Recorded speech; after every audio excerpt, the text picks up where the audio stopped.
Assalamualaikum warahmatullahi wabarakatuh.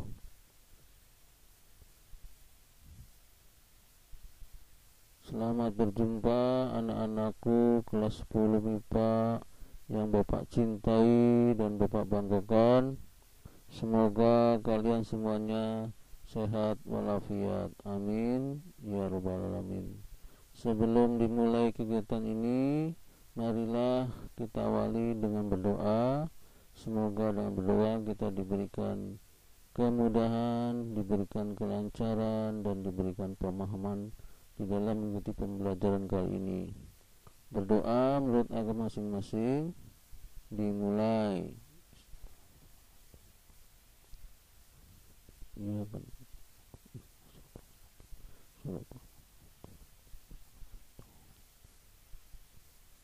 Berdoa selesai. Anak-anakku sekalian, kali ini Bapak ingin memberikan materi tentang momentum dan impuls.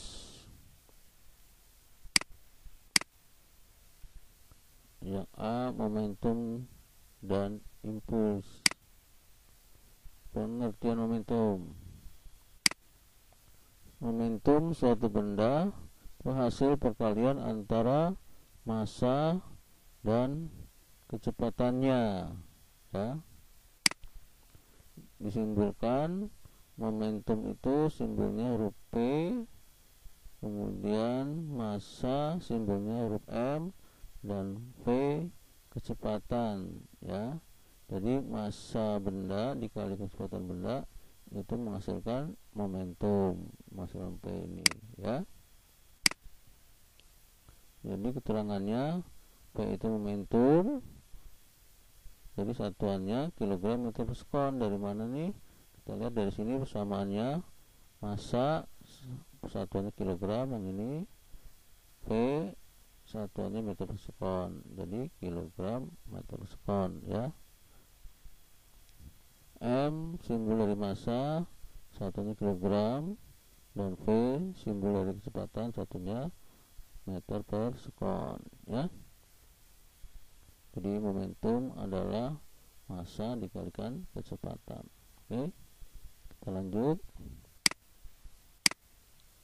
Nah, kita ilustrasikan dulu, ya. Gambar pertama ini ada dua buah bola, ya. Bola A ternyata ini lebih besar dibanding bola B. Jadi massa benda A ini ternyata 2 kali massa benda B, ya. Nah, kedua bola ini kita benturkan, gitu ya. Kita benturkan. Jadi A ini bergerak ke kanan, yang B-nya bergerak ke kiri, ya, sehingga saling bentur, gitu ya. Nah, ternyata mana? Nah, kecepatan benda A dengan B kebetulan sama, ya. Ini sama, jadi VA dengan VB nya itu sama kecepatannya. Sedangkan massa benda A itu 2 kali massa benda B, jadi BA nya besar. Nah, jadi pertanyaannya, mana yang memiliki momentum paling besar, ya, benda A atau benda B? Nah, ternyata dari hasil perkalian massa dikalikan kecepatan, ternyata nilainya lebih besar benda A. Mengapa benda A memiliki momentum besar? Karena massanya lebih besar nih, ya, bendanya besar atau massanya besar, ya, sehingga menghasilkan momentum besar, ya. Jadi massa besar dikalikan V nya, walaupun V nya sama, pasti yang benda A yang memiliki momentum besar. Jadi benda A ini memiliki momentum paling besar dibanding momentum benda B nya, ya. Jadi ini kalah massa, ya, berarti massanya besar di A, ya. Jadi A nya lah memiliki momentum besar. Kalau kita kalikan pasti M kali V, pasti benda A nya yang memiliki momentum paling besar, ya. Nah, sekarang ilustrasi yang kedua, benda A dan B itu sama besarnya, ya. Nah, ini sama nih besarnya. atau istilahnya massa A nya dengan massa benda B itu sama. Jadi MA dengan MB itu sama ya. Nah, benda ini kita benturkan lagi ya, kita gerakan. Jadi benda A nya ke kanan, benda B nya ke kiri ya, bergerak. Nah, ini ternyata kecepatan benda B nya nih sekarang yang diperbesar ya kecepatannya. Jadi benda A nya itu kecepatannya kecil atau istilahnya lambat ya, lambat jalannya, terus gerakan lambat. Kan kalau yang benda B kecepatannya besar atau ngebut nih ya, nah, besar sekali ngebut nih, kecepatan tinggi ya, kecepatan tinggi. Nah, jadi pertanyaannya, mana momentum yang memiliki benda mana yang memiliki momentum paling besar ya. Ternyata hasil perkalian antara massa dikalikan V ya, massa dengan kecepatan, ternyata yang memiliki paling besar adalah benda B. Mengapa benda B paling besar momentumnya? Karena kecepatan benda B nya besar, kecepatannya besar, walaupun tadi massanya sama nih, keduanya sama ya. Ini karena VB nya lebih besar 2 kali kecepatan A, maka momentum yang paling besar dimiliki oleh benda B ya, karena ini faktor kecepatannya yang besar. Jadi kalau kita kalikan ya pasti massa B dikali VB ya paling besar yang B nya ya, karena kecepatannya tinggi. Kalau ini tadi VB nya kecil, VA nya kecil, yang ini VA nya kecil dikalikan dengan massanya sama ya tadi ya, kalah jadinya ya, kalah momentumnya, jadi hasilnya juga kecil sini yang benda A nya ya. Jadi kamu bisa membedakan tentang benda-benda yang memiliki momentum mana yang paling besar dan momentum mana, benda mana yang memiliki momentum kecil ya. Kamu bisa membedakan ya, bisa dari faktor massanya, ini yang pertama faktor massanya besar, atau faktor dari kecepatannya ya, kecepatan B di sini yang besar ya. Jadi memiliki momentum besar atau massanya besar pasti memiliki momentum besar juga ya. Kemudian bisa dipahami. Oke, dilanjut. Contoh soal momentum. 1. Sebuah bus bermassa 2000 kg bergerak dengan kecepatan 72 km per jam. Hitunglah momentum bus tersebut. Diketahui massa busnya 2000 ya, ini 2000 kg, V kecepatannya 72 km per jam. Nah, ini dijadikan meter per sekon, jadi kilometer jadikan meter, jamnya jadikan sekon ya. 72 km jadikan meter itu turun 3 tingkat, yaitu dikalikan 1000, jadi 72 dikalikan 1000, 72.000 meter ya. Jam jadikan sekon, jadikan menit dulu, jam jadikan menit itu 60 menit. Nah, 1 menit itu 60 sekon, jadi 60 menit jadikan sekon, 60 kali 60 dari 3600 sekon ya. Jadi 72.000 meter dibagi 3600 sekon, hasilnya adalah 20 meter per sekon. Jadi V kecepatannya itu adalah 20 meter per sekon ya, kecepatan kendaraan atau bus itu ya. Ditanya momentumnya berapa, P nya sama dengan berapa kilogram meter per sekonnya ya. Jawab. Rumusnya adalah P sama dengan M dikali V. Jadi kita isi massanya 2000, V nya 20, jadi 2000 kali 20 dapat 40.000 kg meter per sekon ya. Mudah, kemudian ini bisa dipahami. Oke, kita lanjut. Nomor 2, seorang yang massanya 50 gram mengendarai motor yang massanya 100 kg dengan kecepatan 20 meter per sekon ke arah timur. Tentukan momentumnya. Nah, diketahui massa orang 50 gram, massa motor 100 kg, kecepatan motornya 20 meter per sekon. Ditanyanya momentumnya ya berapa kilogram meter per sekon. Nah, di sini massa orang, ini orang naik motor, berarti massanya harus dijumlah ya, di total massanya ya. Jadi massa total dikalikan V. Jadi diuraikan di sini massa orang ditambah massa motor, karena dia orang ini naik motor, jadi harus dijumlah ya massanya dikali kecepatannya. Jadi massa orang 50 ditambah massa motor 100 dalam kurung dikali 20, jadi 150 tambah 100, 150 dikali 20 dapat 3000 kg meter per sekon ya. Mudah-mudahan ini bisa dipahami juga. Oke, kita lanjut. Pengertian impuls ya. Impuls hasil perkalian antara gaya dan selang waktu saat gaya bekerja. Jadi hasil perkalian ya, gaya dengan waktunya ya. Atau dituliskan secara matematiknya, I itu adalah simbol dari impulsnya, F itu gaya, dan selang waktu itu delta T atau segitiga T ya. Ini selisih waktu bisa ya, selisih waktu kita. Delta dibacanya ya. Jadi impuls adalah F kali delta T ya.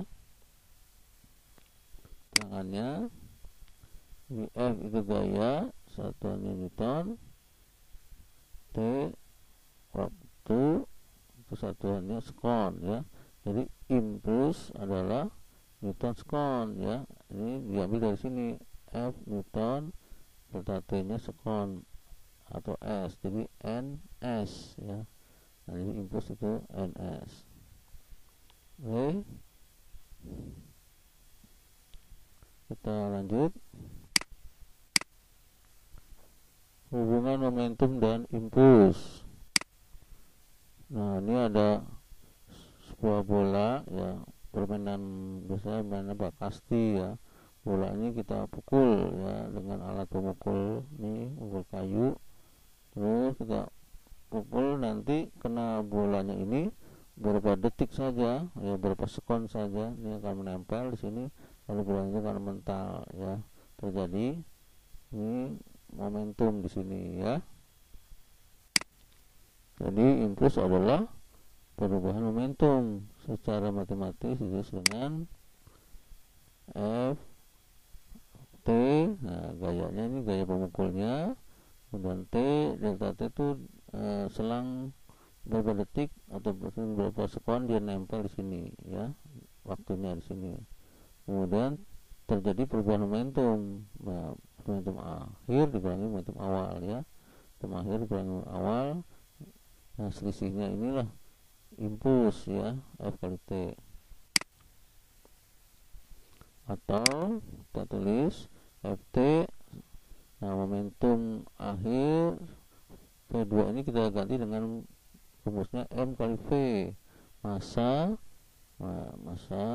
kali V2 nya ya, atau kecepatan akhir, atau VT boleh ya, V2 kecepatan akhir dikurangi P1, ini momentum awal. Momentum awal rumusnya M kali V1, jadi massa dikali kecepatan awalnya V1, atau FO boleh, VO atau V0 boleh di sini ya.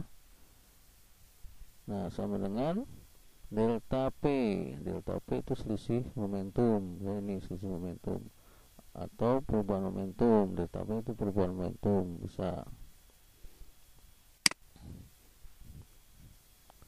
Atau kita tulis Ft sama dengan, nah ini karena masanya sama, karena bolanya satu ya, ini bolanya satu ini tadi, nah masanya sama berarti ya, kita keluarkan masanya jadi dalam kurung ya, tinggal V2 kecepatan akhir dikurangi V1 kecepatan awal, atau V2 dikurangi V1. dalam kurung dikalikan masanya ya. Nah ini boleh penulisan seperti ini ya. Tangannya jadi F kali T tadi impuls, satunya Newton sekon, P2 kurangi P1 atau momentum akhir kurangi momentum awal. Nah ini sebutnya perubahan momentum, satuannya kilogram meter sekon. M kali V1 ini adalah momentum awal ya, satuannya kilogram meter per sekon. MV2 berarti ini momentum akhirnya ya, atau kilogram meter per sekon. Momentum akhir boleh disebutnya M kali VT ya, momentum awal boleh ditulisnya MVO atau MV0 boleh di sini ya, momentum awal. Nah delta P atau segitiga P ini disebut dibaca delta P adalah selisih momentum akhir dikurangi momentum awal, MV2 dikurangi MV1 atau MVT dikurangi MVO ya. Nah ini selisihnya sebutnya perubahan momentum, satuannya kilogram meter per sekon ya. Nah ini mudah-mudahan bisa dipahami. Contoh soal hubungan momentum dan impuls. Jadi sebuah benda masanya 1 kg dalam keadaan diam, kemudian dipukul ya dengan gaya F sehingga benda bergerak dengan kecepatan 8 meter per sekon ya. Anggap aja benda ini bola ya, bola massa 1 kg dipukul dengan alat pemukul ya, diberikan gaya F ya gawanya. Ternyata setelah dipukul bergerak dengan kecepatan 8 meter per sekon. Tadinya bola itu diam ya, kemudian dipukul jadi bergerak 8 meter per sekon kecepatannya. Jika pemukul menyentuh bola itu tadi selama 0,02 sekon, jadi berapa sekon dia nempel dulu baru bola itu mental ya. Tentukanlah perubahan momentum benda ya, momentumnya dihitung berapa dan besar gaya F-nya. Jadi F-nya berapa nih yang diperlukan untuk memukul benda itu tadi ya. Nah ini seperti ini gambarnya, benda atau bola dipukul dengan alat pemukul ya, berapa detik dia nempel di sini atau berapa sekon dia nempel dulu baru mental ya. Diketahui massa bendanya 1 kg, kecepatan awalnya 0. Mengapa 0? Karena ini dalam keadaan diam, awalnya diam ya. Kemudian V2 nya setelah dipukul bergerak menjadi 8 meter per sekon. Nah ini. Kemudian delta T waktu dia menempel di sini, bolanya berapa sekon dia menempel dulu di kayunya atau alat pemukulnya, nah, baru dia bergerak ya. 0,02 sekon dia waktu menyentuhnya tadi di alat pemukul ya. Pertanyaannya 2, momentumnya berapa atau perubahan momentum ya, delta P perubahan momentum berapa, NS berapa Newton sekon. F yang keduanya ditanya gayanya berapa, gaya yang diperlukan ya untuk memukul benda itu, gayanya itu F, yang satunya Newton. Yang A, perubahan momentum itu tadi rumusnya delta P sama dengan M dalam kurung V2 kurangi V1 momentum akhir kurangi momentum awal ya. Kita masukkan nilainya. Jadi massanya tadi berapa? 1, kemudian momentum akhir kecepatan akhirnya V2 ini berapa? 8 ya. Kemudian kecepatan awalnya atau V1 nya di sini berapa? 0 ya. Jadi 1 dikali 8 kurangi 0, 8 kurangi 0 berapa? 8 ya, 8 kali 1 8, jadi 8 Newton sekon untuk perubahan momentumnya. Nah ini ya, delta P itu Newton sekon. Sekarang yang B, besar atau gaya F nya berapa ya. Rumusnya tadi kita tulis Ft sama dengan perubahan momentum mv2 kurangi mf1 ya. Nah ini juga bisa seperti yang ini ya, tadi udah kita cari 8 ya. Jadi yang ini tadi dapat 8. Ini Ft nya, F nya dicari, T nya berapa tadi? T nya 0,2 sekon. Jadi F kali 0,02 sama dengan 8 ini ya. Nah jadi F nya berapa? F adalah hasilnya ini kan 8 ya, jadi hasil dibagi pengalinya ini 0,2. Jadi 8 dibagi 0,02 ya, jangan kebalik ya, karena F kali 0,2 itu hasilnya 8, jadi hasil dibagi pengalinya ya, jangan terbalik. 8 bagi 0,02 kita hitung kalkulator, dapat 400 Newton ya. Nah jadi besar gaya F yang diperlukan untuk memukul bola itu adalah gayanya 400 Newton ya. Mudah-mudahan ini bisa kamu pahami. Terima kasih, mudah-mudahan kalian bisa memahami ini dan bisa bermanfaat untuk kalian semuanya. Bapak ucapkan mohon maaf bila mana ada perkataan yang salah ya. Akhir kata Bapak ucapkan assalamualaikum warahmatullahi wabarakatuh.